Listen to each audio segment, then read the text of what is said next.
from New Jersey Institute of Technology. My name is Mike Small, and I'm Executive Director of the Alumni Relations Office at NJIT. I'm very pleased to welcome you to our latest Highlander Chat, our virtual tour of NJIT Makerspace, with Professor Dan Bateras. Dan received his bachelor's degree in electrical and computer engineering and his master's degree in electrical engineering from Rowan University in New Jersey. In 2008, Daniel and three of his classmates started Atlanticus Innovations LLC, a product design and development firm that specializes in lighting, wireless, and mobile application technology. Dan has also been a director of the NJIT Makerspace for several years, and he was an instrumental part of bringing Makerspace and its expansion to the NJIT campus. Dan, thanks so much for joining us today. Hey, you're welcome. How's everyone doing today? Hope you all can hear me very well. Very happy to be here and leading you on this virtual tour of NJIT's Makerspace. So where I would like to start is just showing you our website and a couple of cool things you can find there. And then we have a nice virtual tour of the space we're going to virtually walk through. So this is our Makerspace website and kind of where you can find out anything you want to know about our space. You can see all the trainings that we have. You can see a listing of all the equipment that we have, and we'll come across a lot of this equipment as we go through the virtual tour. But one of the cool things is if you are curious about a piece of equipment here, you can just find that piece of equipment and kind of click on it. Tells you a lot about that equipment. It brings you to some of our staff members who are experts on that equipment. And you can get links to the manufacturer's website, also stuff about our equipment and our policies here, how we do training, and then who works here and all sorts of things. So this is a great place to get some information. As you can see, we have quite a bit of students that staff our space. So we have a pretty interesting staffing model, which we have a couple full-time staff, but a majority of the training and the supervision is actually conducted by students. And that's really great because it gets the students very involved and it kind of takes some of the edge away from walking up to one of these large pieces of equipment when another student has some experience with it and kind of leads you along with it as well. So I'd encourage you to take a look at that. There's some really good information there. But here is our virtual tour. So where we're standing right now is outside the Makerspace. The Makerspace is about 2.5 years old now, and this space previously was a manufacturing shop at NJIT, and it went through a major facelift, a complete, soup to nuts renovation to turn it into the NJIT Makerspace. Now, if you're not familiar with what a makerspace is, I think this is a good time to talk about what a makerspace is. So you can think of this makerspace in many ways, but the way that we prefer to think of it is it's like a gym, like an athletic facility. So, NJIT has a great gym and we have a great makerspace. You can choose to go to the gym and, work on your fitness, and you can choose to come to the makerspace and work on your skills for building, design, and engineering. And that's what this place is. It is freely available to any student, staff member, and we are working on an alumni membership as we speak. You can come into this space, have someone show you different pieces of equipment, have training on different pieces of equipment, and you can pretty much make whatever you'd like in the space. And you can make things that are for your coursework. So students can be required by their faculty members to come here and build something for class, or they could assign them a final project or a senior design project to use this facility. Or you can come here as a student and work on a hobby or a gift. So we have around Christmas time and around the holidays, we have students coming in and making things that they plan to gift to their friends and family. That's allowed and okay and even encouraged, because anything that we can encourage students to do that get them experience building is a positive for us. You could also come in here and work on prototypes for something you need to turn to a business or a prototype or something like that. You can work on that here. And the great thing about this facility and our campus is that if you do that as a student, if you come here and work on something you want to turn into a business, you keep the intellectual property associated with that. Now, unless NJIT invests serious, substantial resources into you, then we come up with some kind of sharing agreement. But if you come here and you work on things on your own without asking NJIT for, tens of thousands of dollars, you get to keep the intellectual property that you build here. So this is outside the makerspace. We have these screens outside the space that tell current events going on around campus, current things happening in the makerspace, and trainings that are upcoming and the like.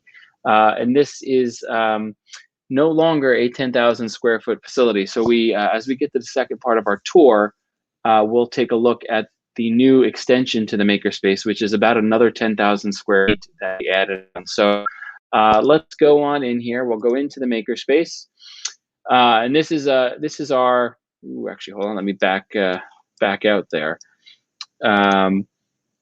This is our, the front of our makerspace. It's our reception desk. We usually have a student or a staff member working there to answer questions and help with that. And then we also have some turnstiles here. This is just access control and data collection for us so that we can know how long people are spending there, adjust our hours for and capacity for high demand times. We actually get a lot of very, very useful information out of the access control systems here.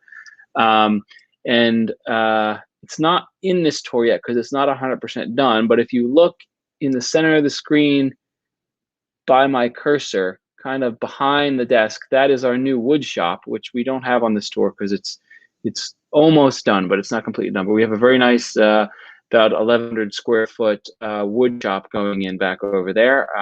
Actually, we're just putting the finishing touches on it in the next few days, I think. So when we enter the space here, this brings us into our, what we call our computer controlled metal cutting area. So the machines you see here in front of you are large industrial machines, and they are all computer controlled. So this machine here, this is a Haas Vf4.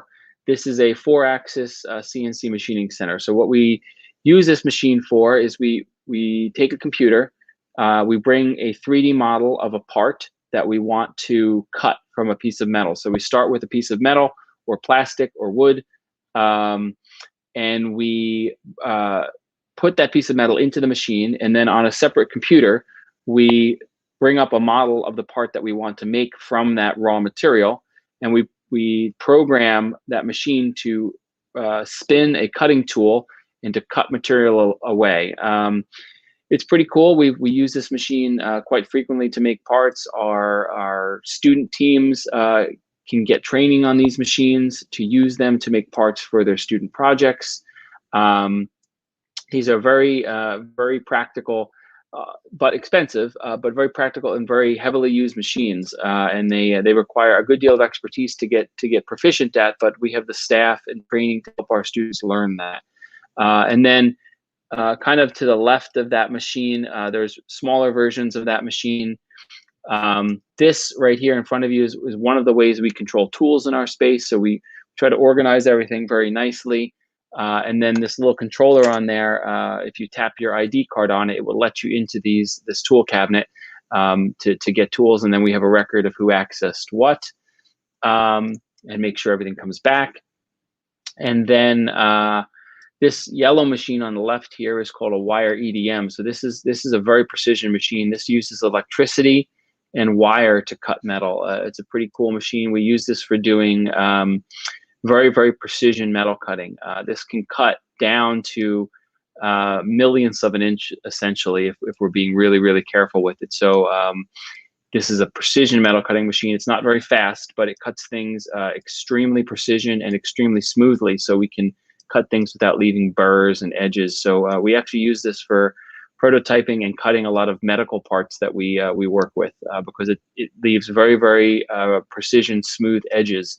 So like one of the last things we cut on it was we cut very specific little features into surgical guides. And basically, you can't have any burrs on a surgical guide because it's places for bacteria to collect and it could cause damage. So this is the only real way to cut things in an exceptionally smooth way. And then we have more computer controlled equipment. These are all just different variants of of the same basic technology, but this machine ahead of us now is a lathe. So instead of the tool rotating, the part rotates. So same kind of technology, but a different style. And then the same thing with this machine in front of us here. This is a 5-axis machine, and what that means is that the machine has 5 axes of movement. So it can move in X, Y, and Z, and then it can also rotate around X and Y. So we can actually get to 5 sides of a part and put features in at all sorts of different angles. So it's a very useful machine. People used to kind of shy away from programming those machines because they used to be very, very difficult to program, but they are getting phenomenally easier. And this having these kind of machines gives us a lot of capability to build things very quickly and very precisionally.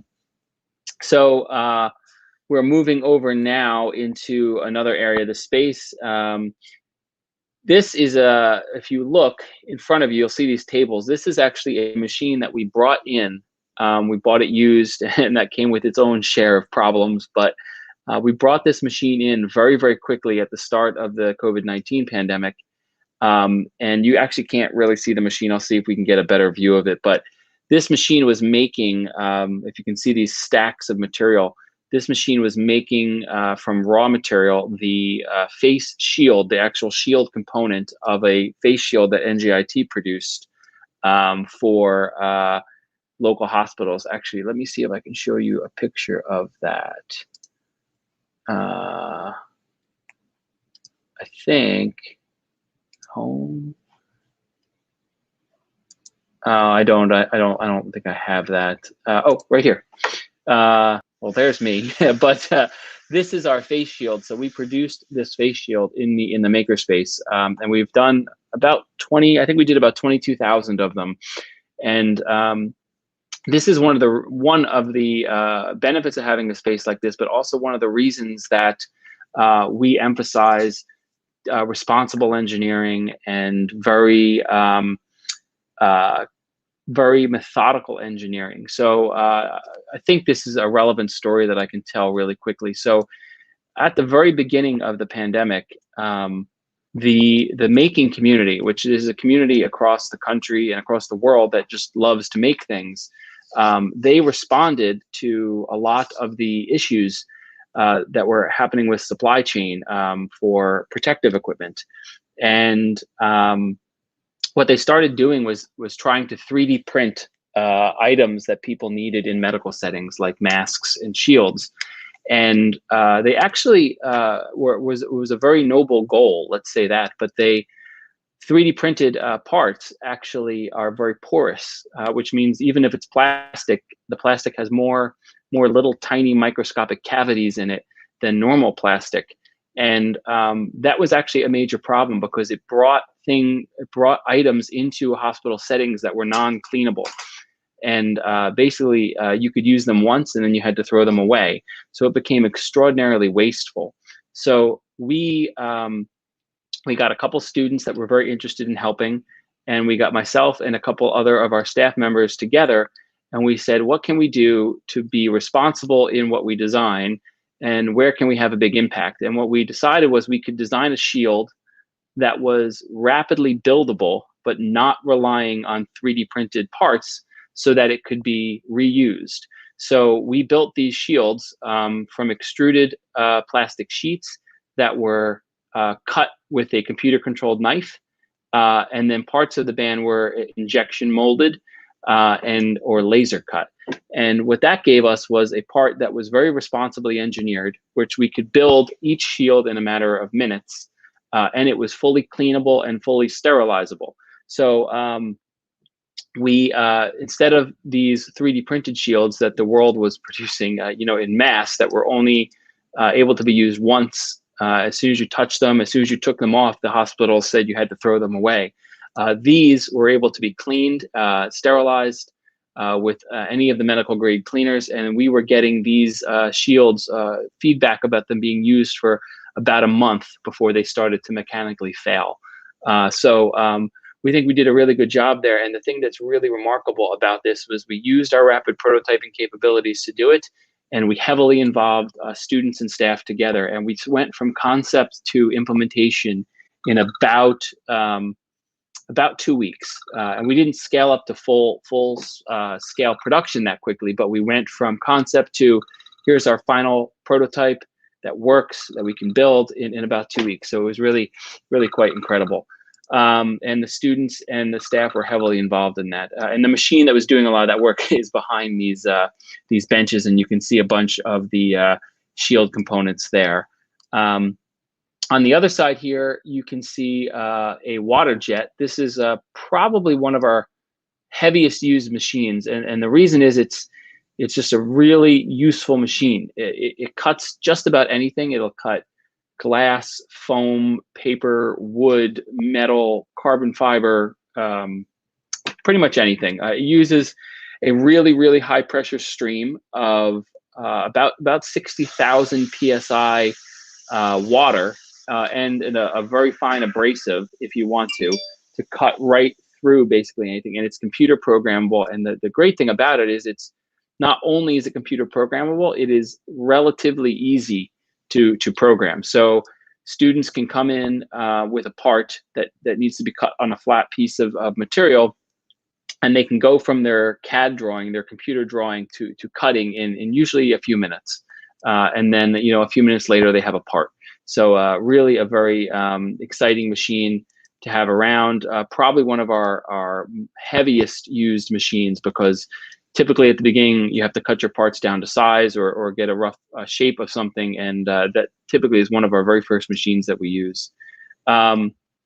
Over here is sort of the general workspace area. Now, this looks a little different because these pictures were taken during COVID-19.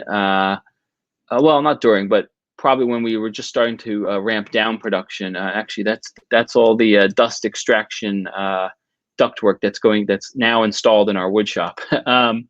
So over here is usually all these workbenches are set up in little pods, and you can see we have power reels and air reels and lights mounted above the work area here. So this is normally where students set up and work. So they come into the space, they pick a table, and they sit down at the table and start working. And along the wall here, we've got nuts and bolts and fasteners and pins and gauges. It's like a mini hardware store right there. And then these are our computer-controlled tool storage. So these boxes have about $20,000 worth of tools in them. Everything from hammers to micrometers to pins to knives and screwdrivers and power tools, all in a computer-controlled storage system. So basically, a student comes up to this box and scans their card, and then they have access to the box and they can take out whatever they like, and then the computer records what they took, and then they put it back and when they're done with it, and then we also record that they put it back.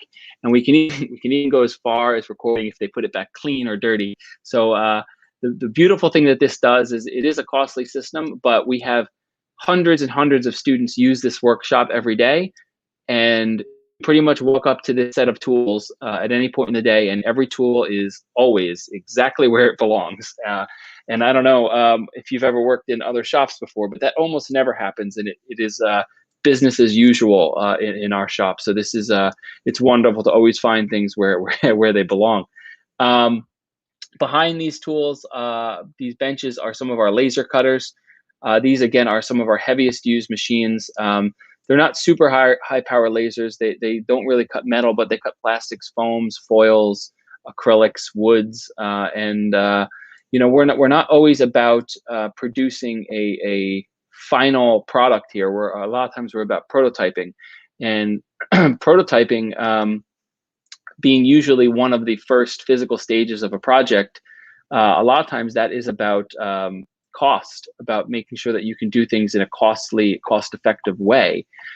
So we often encourage our students to build prototypes from materials that are not the final material, so they can do it very, in essence, they can do it cheaply, so that they can kind of verify that their concept is correct before they spend a lot of money and prototype it in the final material or a metal or something like that. So oftentimes students are directed to that kind of technology first. Let's see if we can go back over to our 3D printing room. 3D printing room, it's behind that machine. So this is Makerspace 3D printing room, and in here we house high-end 3D printers. Basically, we have a number of different kinds of 3D printers in the space. If you look at these orange ones on the left here, those are laser-based resin printers, and on the left we have extrusion-based FDM 3D printers. We have a really big 3D printer in front of us here, and then trying to see if you can see it. It's a little hard to see from this view, but in the very back is a metal 3D printer. This was a collaboration between NJIT and Stryker Orthopedics. Stryker donated a machine to NJIT. This is a very expensive machine, somewhere around $750,000. And they, in exchange for that donation, we basically have been performing research that helps them and helps the scientific and medical community. So there are a lot of really interesting things you can do with 3D printed implants. One of the things that is really exciting about 3D printed implants is you can make them hollow in some cases so they can be lighter.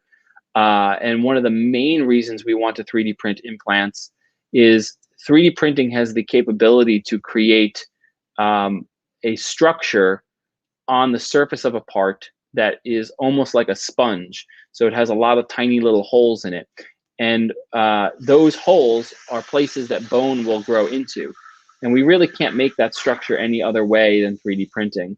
Well, we can, but it takes massive amounts of time in other technologies. So we're interested in 3D printing implants. And what we are doing is research on making the printer itself and the processing after the part is printed faster and faster and faster, so that it becomes a more viable technology for 3D printing implants. Now, there are tons of 3D printed implants on the market today. Plenty of them have been put into people, but they are kind of used in a bit of a niche market right now, kind of only when they're absolutely needed, because they are still quite a bit more expensive than a traditionally manufactured implant. And the idea is to change that in the future. Let's go over here. This is, wow, we've done a lot of work on this room since we took these pictures a couple months ago. So this is our fundamental machining room. This is probably the least technological room in the makerspace. In here, like these machines on the left, these are refurbished machines that were initially manufactured in the 1950s. Now, if you walk up to them now, you will think they're a couple years old, but they were built initially in the 1950s, and we had them remanufactured. These are old school machinist, hand operated machines. And the reason we have them is that there, sometimes, is no replacement for being able to do something manually. And so we teach our students in this space both how to use computer-operated machinery and how to do things manually. Sometimes manually is just faster. Sometimes it makes sense. Sometimes it does not. But we want to teach students the roots of where everything has come from, and also be able to teach them some basic hand and machining skills. And this is, believe it or not, even though it's not computer controlled, this is actually one of our heaviest requested rooms to be used by students, because it is really a good sense of accomplishment when you learn to do something manually and do it yourself and get it working. It is a skill to learn, but it is also very very fun in a number of ways. So let's see, we go to the rear. Okay, and now we are transitioning into the new building. Now this building is not open yet, but but it is almost open. So here, let's go outside so I can show you where it is. So this is outside of GITC. In front of you, right in front of you now, this is where we were. And now we are going into this new building. So if you were here about 2 years ago, this building was not there. So this building connects on the inside. There's a connection on the top floor and on the bottom floor. And this is a new building for the Makerspace. And we will be opening it shortly, within the next few weeks. Yeah, absolutely, within the next few weeks. So this building is a complement to the existing Makerspace. If you sort of think about the theme of the existing space, the space we were just looking through, it is very industrial, and there's a lot that you can do with that kind of industrial equipment. But the theme of this space is actually less industrial and more around group work, more around prototyping, and more around less heavy equipment. Basically, we're trying to make this a slightly friendlier space that has slightly less dangerous equipment in it, that has really, really open access. So the hope is, in the long run, we'll be able to keep this building open 24/7, and let students basically work in this space when they want to. And we will have a lot lighter duty equipment in this space. So when you enter here, we have a front reception desk. We have, this will look a little, well, it already looks a little different, but you can see as we're walking around, we have a lot of sort of soft seating type furniture. So there's a lot of spaces that students can kind of work in an inspiring environment and sit down in a comfortable environment and work on things, talk with other students, and look at modeling things and brainstorming with other students. These rooms that you can see ahead of me on the ground floor are breakout rooms. On the right is a breakout room. That room will have does have a television in it, like a flat screen, and like a conference type table for students to kind of, they can reserve that room or come and work in that room, so they can get a quiet place with a big screen that they can sit down with 2 or 3 other students. Hopefully, when we're allowed to do that again, they can sit down with 2 or 3 other students and they can work together on brainstorming. There's whiteboards in these rooms. They're designed for students to collaborate. This room on the left will be our printing room and our machine demo and training room. And behind that room is a classroom. So a formal classroom in the space where we can do trainings. We used to do trainings in the space we started in. But sometimes trainings in there were difficult with the machinery around. So certain kinds of trainings will now take place in our classroom. And then we have a mezzanine up here. So we can go up there and you can see the same thing. We've got lots of places for students to sit down and I don't want to say relax, but they certainly could, but relax, enjoy themselves, and learn and collaborate. We will have 3D printers on this level as well, and then we have 2 more of these collaborative breakout rooms in the back. And I don't think the floor above us was ready when we were taking all these pictures, but if you were to go up these stairs, on the floor above us is going to be another general purpose area. There's 3 more of these breakout rooms, and there is about a 3,500 square foot space, which has work tables, laser cutters, 3D printers, electronics equipment, test and measurement equipment, everything down to simple prototyping things like paper cutters and X-Acto knives, to some more higher end stuff like computer vinyl cutters and other things. But basically a very well staffed and well featured prototyping space that's a little bit softer than the current Makerspace. And then these 2 are connected so that students can move back and forth between them. And we are just very excited. This space should be opening in the next couple weeks. It actually already looks a bit more lived in than right now. There's equipment in some of these rooms already. Anyway, I think that concludes the virtual tour.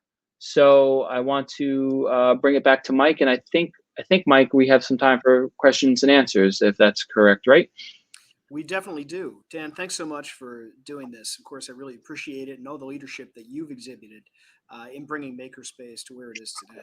Our first question we got was from an alumnus who's viewing it. Are there recognized hobbyists or groups within Makerspace that work towards fun projects or goals? I think this is a broad question, right? So who can use it and what can they use it for? And, is it fun as well as being interesting and very hard engineering? Yeah, so it absolutely is. So I do think that's a broad question. So the short answer is the Makerspace can be used by everyone that's a member of the NJIT community, and right now that does not include alumni, but it will soon. The longer answer is that the campus as a whole has clubs, and some of those clubs and organizations build things. So, for example, we have a team that builds an off-road vehicle.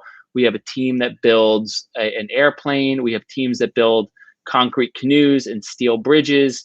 We have teams that build little tiny race cars up to big race cars. We have teams that focused around cosplay and building costumes and props and all sorts of historical recreations of things. And so,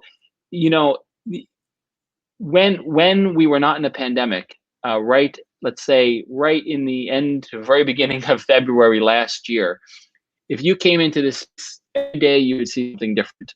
One day you would see someone building a little model. Next day you'd see someone building, a mask with all sorts of, to portray a character in sci-fi or something like that. The next day you'd see someone working on an engine part. The next day you'd see someone welding something. So it is our intention, and it is the reality that it goes everything from the very industrial to the very art type side, and you find that there are students building their own communities around making in the space.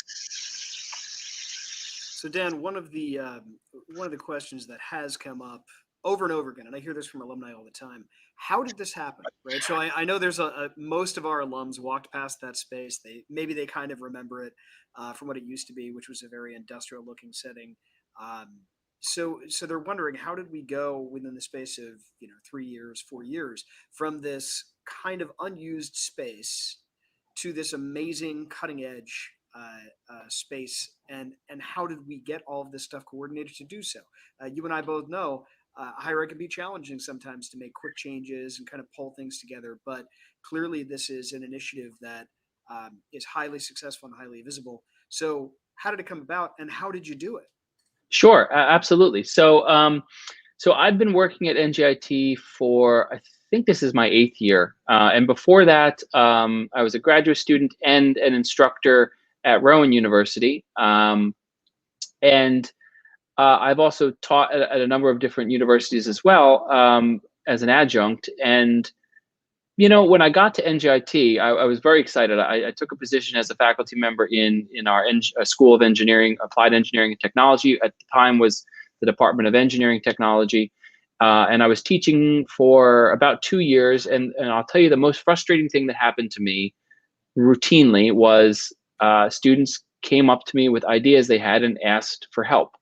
And I could help them on a theoretical level. I could help them with concepts and ideas, but I had nowhere to help them build something actually. So that was a problem. And coincidentally, at the same time that that tension in myself was really building, we got a new dean. Dean Moshe Kam came to the university, and knowing what I know about academia, usually when you hire a new dean or you hire a new president or you hire a new provost, you hire a new executive, they're typically treated pretty well, because we hire them to help implement their vision and get things done. So the dean and I sat down, we talked about our pain points at the university, and it turns out in his research and in my experience, we both very much agreed that we needed something like this. And we were going to shoot smaller, but we saw this beautiful space just kind of collecting dust in NJIT, and we decided might as well not start small. Let's shoot for the moon. And we didn't have to fight really anyone at the university to get them to agree that having this was a good idea. When we spoke to the president, when we spoke to the provost, we were pretty easily able to show them why this would be great to have. The problem was the price tag and getting that accomplished. And then so that became the fight. It became the fight to write grants, to talk to senators and assemblymen, to bring in politicians, to just look for ways that we could fund it. And we were starting to commit to funding it internally, but it was never going to move as quickly with internal funding because we just didn't have liquid amounts of that amount of cash that we could just divert from other priorities at the university. So we started with our own money, and we had broke it up into a number of small phases. And then,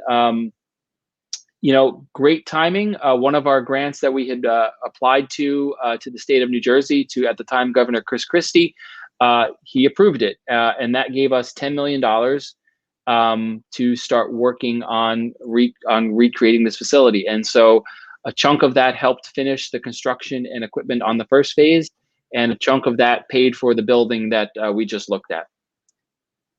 So Dan, one of the things that I've noticed, and it's very easy for me to sort of sell how great this facility is, but we are literally cutting edge. We are definitely a leader in the field, the making community, the Makerspace facility. Yes. Does this really put us number one in New Jersey and regionally as well, in terms of the sort of technology that we have at our fingertips, and also the size and scale of what we can accomplish? Yeah, yes, absolutely. So there are a couple big names in makerspaces academically in the country. And the first is we're one of the new players that has a big makerspace. But technologically, space-wise, we are certainly in the, I would say, the top 10 in the country. We are still one of the newest. I mean, there are little makerspaces popping up everywhere. Give me 1 second. I just got to plug in. We are we're certainly at the top few in the country in terms of technology. And there are still areas for us to catch up in because we're new. Our campus is constantly changing because of this. So we are, in the top few in the region, top few in the country, space-wise and technology-wise. We are cutting edge. Again, the top couple in the country. The thing that I think NJIT has to work on, but we are working on it, is adoption on a large scale by our students and faculty. So we have a community that uses this space on campus that is large. So we've trained about 2,400 students, and we've been open about that was prior to COVID. So that was about a year and a half. So that's a lot. That means we were training a lot. We were training 1,000 plus students per semester. And that's great, but we have room to grow. So the dean and I and the other people that work in hands-on learning at the university are constantly advocating for our professors and our departments and our curriculum to adopt more and more hands-on. And that's a major undertaking. It doesn't happen overnight. Hands-on learning has its real benefits, but it also has its real challenges. And I think that NJIT has committed to that, especially within our college, with the dean and I's leadership in that. We've committed to that wholeheartedly. It just takes time, and we can already see the benefit that that's having to our students, to their abilities and to their skill. So I think if you come and look at this facility in 2 or 3 years, 4 or 5 years, not only will the facility be richer, but I think you'll see a continued and drastic change in the way we do education here based on it, because just having this has already changed the way lots of professors are teaching, and it has no signs other than that that's going to continue. Now, Dan, one of the things you mentioned, which is near and dear to my heart, is the support of Stryker Corporation for Makerspace. Stryker has a group of extremely active alumni who are there. The chairman of our board of trustees is a senior guy at Stryker, but the company itself is very supportive. So I wonder, is it on the horizon for you to be reaching out to corporations, to be reaching out to different organizations that might be able to not just donate items, but also to generally partner with Makerspace? And how can we help get the word out about that to our alumni and the community at large in terms of becoming involved? Sure, and absolutely. There are a number of ways that organizations can get involved, and we also want to be involved with those organizations. So Stryker is a great example, and the example with Stryker goes beyond just their equipment donation. So let me explain some of the ways we've interacted with Stryker, and we can continue and start to interact with other corporations in that way, whether they be local or national. So Stryker kind of started, well, Stryker has had a long tie to NJIT, one, because they're local. Some of their facilities are local. And as you said, Robert Cohen, a big part of NJIT, is an alumni and, really loves this university and makes it a priority of his, and I think his company's to coordinate together. And that, we both see the benefits from that. So they have donated equipment, and they also have brought experts from their company into our makerspace to host little events in the makerspace. So we've had like an industry night in our space where we would invite students in, and they would have an expert from their company come in and talk about some of the technology we have in the space, how it's utilized in industry, why learning these skills is important and how it makes you marketable. And then they have also sponsored research here through faculty members that takes place not just within the makerspace, but within the campus. So those are 3 really good examples of how we can be involved with companies, but there are also more. We have also coordinated with local companies to help them understand technologies that they may not have access to. So for example, we have a wire EDM machine. Some companies do not have access to that kind of machine. So they will come and meet with one of our staff members here and some students. They may decide to sponsor a project at the university where a student works on a project over the course of a semester or 2 semesters, and the culmination of that project might be some learning that helps that company decide whether they want to invest in a machine like that, or whether they can utilize a student to help them learn something that they are not proficient at their company. Companies sometimes get involved in a way where they know how to do things and they know how to do it one way, but sometimes they can use fresh insight. And so we have helped a few companies in that way. And the big take-home message is we just always want to interact with our local and national industry. You can see from the variety of equipment we have and the variety of things that we do, that we interact with them for things that we purchase and keep using. But we want to interact with industry. We want to bring them in, let that industry have access to our students, let our students have access to the industry, learn from each other, sponsor and support each other, and really have a community where there is an open dialogue between local and national companies that are involved in making. And in industry, that is more manufacturing and production. But for us, since we're focused on prototyping, typically we call it making. Well, and I want to call that out specifically too. We just had a comment from an alumnus who talked about how he had an MSEE, which required a project that turned into 2 years in his EE professor's lab. And he said, I love that you've got support for mechanical in Makerspace. And I love this area myself because our alumni cover so many different bases, right? And it's electrical and it's chemical and it's so many other things that go into this. Makerspace seems to be really a conjunction of so many different parts of engineering, of science and technology that comes together to actually produce something. So it's good to see that. And I want to remind all of our viewers right now, if you're interested, please type in your names into the comments and I'll be happy to follow up with you with some more information about Makerspace. I also want to point out that if you would like to support Makerspace in any way, you can visit the link that's scrolling at the bottom there, and you're more than welcome to not just make a donation, but also to find out a little bit more. And Dan, I want to bring that back to you maybe for our last question here. So let's say you're the alum. You're out there, you're doing what you're doing in the world, and you said, yeah, I love the idea of Makerspace. I love that I've seen this tour. I would love to take the next step. So what would you recommend to them? And just to touch on a question we did receive in our comments as well, can they bring their own tools if they visited Makerspace? Sure. There's two things I want to touch on. You said something about electrical, and I just wanted to let that gentleman know, because I can't see the chat right now, but that what the floor that's above what you might see on my screen right now will have quite a bit of electrical prototyping technology in it. And we do have some electrical prototyping equipment and measurement equipment that is also going to be installed in another future expansion of the space. And then what you're saying about bringing your own tools, you absolutely can bring your own tools. We typically like to kind of check out the tools that people bring in. It's not an issue to bring your own tools here, but sometimes we do want to make sure that they're safe. So typically, if you're bringing a bunch of tools in, we will just have someone look at them quickly.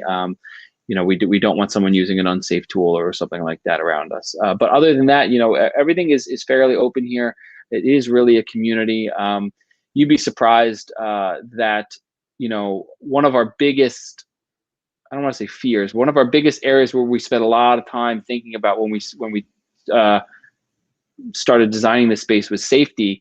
And in the beginning, we thought we were going to need to heavily supervise everything. And we do supervise a lot. But what we do find is that as we kind of educate people how we want them to behave in here, people do seem to take it to heart. And we get a lot of self-policing going on. So it's not uncommon to have someone on that is supervising, and then another student sees someone doing something that might be questionable, and they interject before we even get to it. And that's actually what we want here. We want students to learn from each other. We want them to be a community. We want people to try things, and we want them to be safe at it. And what we have really found is that we've put an enormous amount of trust in our students here. I think see how hard the staff here is working to keep this place accessible for everyone, and I think it's reciprocated in the attitude of most of the students that come through it.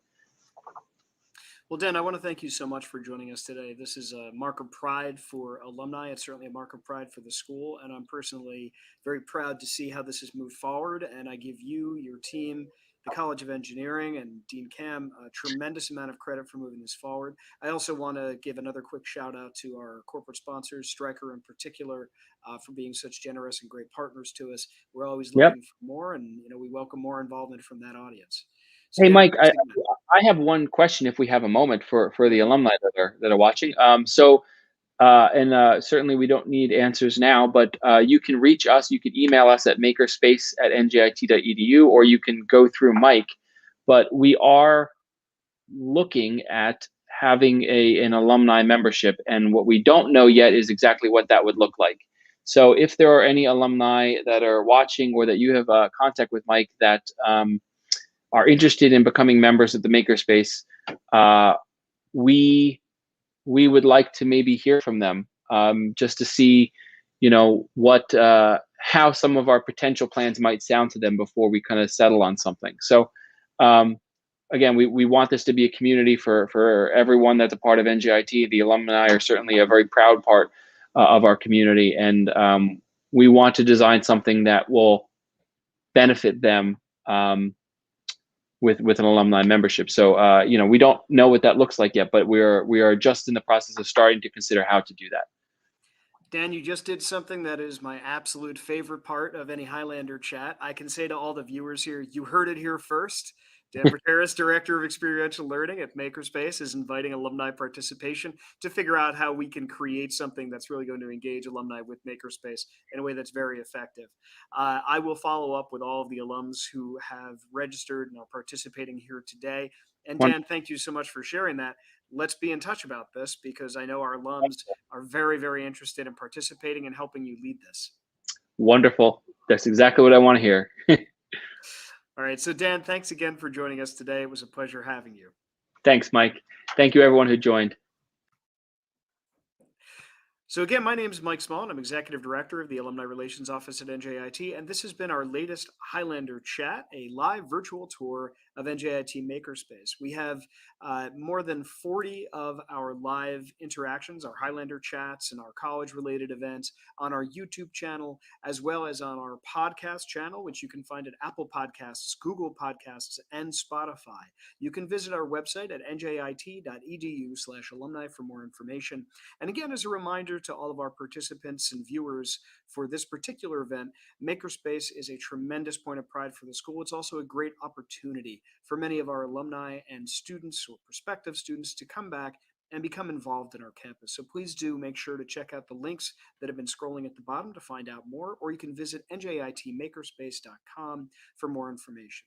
As I like to say at the conclusion of all of our Highlander chats, go Highlanders!